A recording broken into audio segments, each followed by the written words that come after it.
This video will go over why you need action verbs in your resume. First, what are action verbs? Action verbs describe a mental or physical action.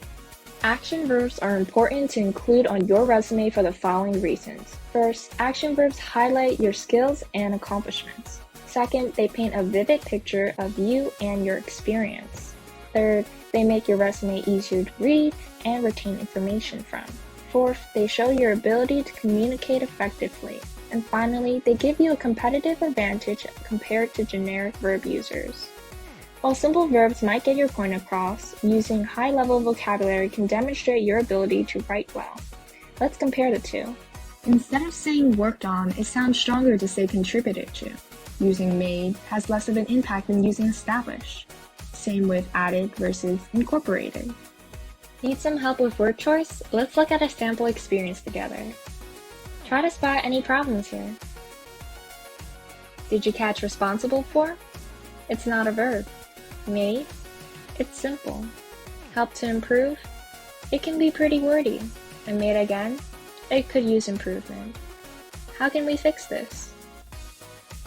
Well, let's try using action verbs.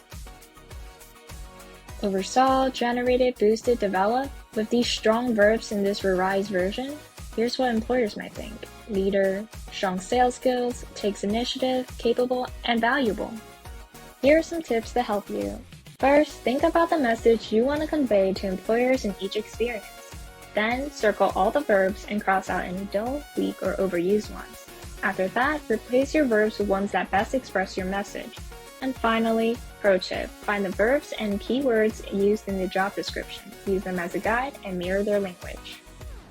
Remember, employers might only spend a few seconds getting your resume from an endless pile.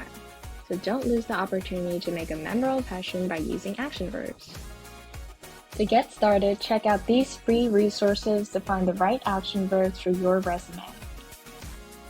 For questions or help, contact the Center for Career and Professional Development. Thanks for watching and stay tuned for other videos.